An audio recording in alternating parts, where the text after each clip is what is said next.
ચાલો વિદ્યાર્થી મિત્રો, આપણે એક જૂથ કાર્ય કરશું જેમાં આપણે જૂથમાં ગણતરી કરવાની છે. તો આપણે એમાં મૂર્ત વસ્તુઓનો ઉપયોગ કરીને ગણતરી કરીશું. તો સૌપ્રથમ આપણે પહેલા કાકરા લઈશું.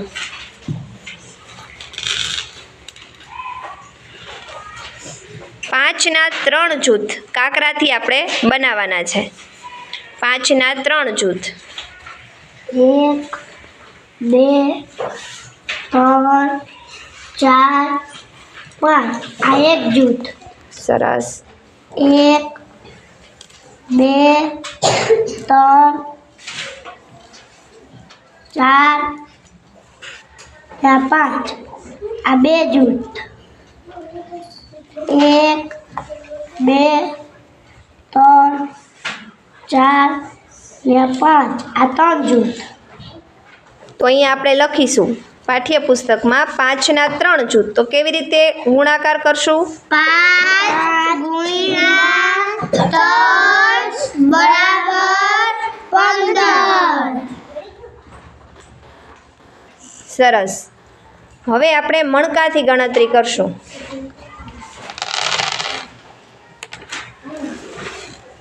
મણકામાં 4ના આપણે 2 જૂથ બનાવવાના છે. 4 4ના 2 જૂથ. 2 3 4 1 2 3 4 આ બીજું. સરસ. તો હવે આપણે કેવી રીતે ગણતરી કરશું? 4 ગુણ્યા 4 ગુણ્યા 2 જૂથ છે એટલે 4 ગુણ્યા 2 બરાબર 8. 4 ને 2 કેટલા થાય? 4 દુ 8. હવે ત્રીજું જૂથ આપણે કૂકરાનું કરવાનું છે. કૂકરામાં 2ના 3 જૂથ બનાવીશું. 2 2ના 3 જૂથ. 2 પહેલું જૂથ. 1 2 બીજું જૂથ. 1 2 ત્રીજું જૂથ. તો હવે કેવી રીતે લખીશું? 2 ગુણ્યા 3 બરાબર 9. કેટલા થાય? 2 ગુણ્યા 3 6 બરાબર 6. હવે 3ના 7 જૂથ આપણે 5થી બનાવીશું. આ એક જૂથ. આ 2 જૂથ. આ 3 જૂથ.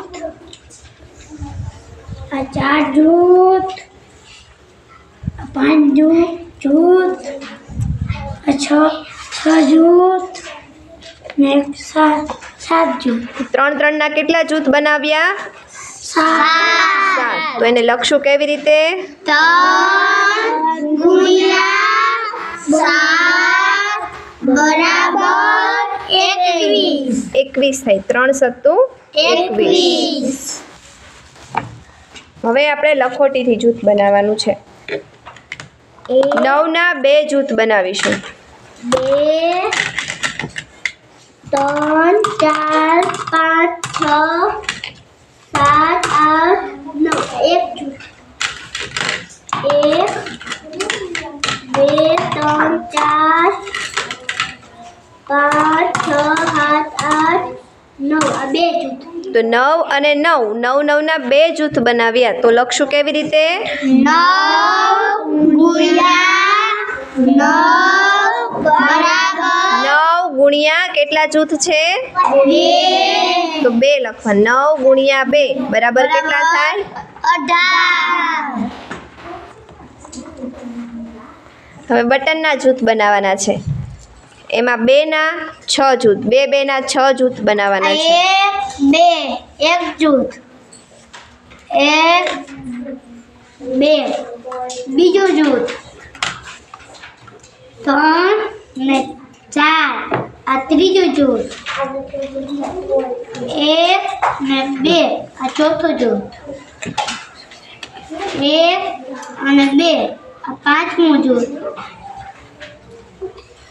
1 અને 2 આ છઠ્ઠું છે. સરસ.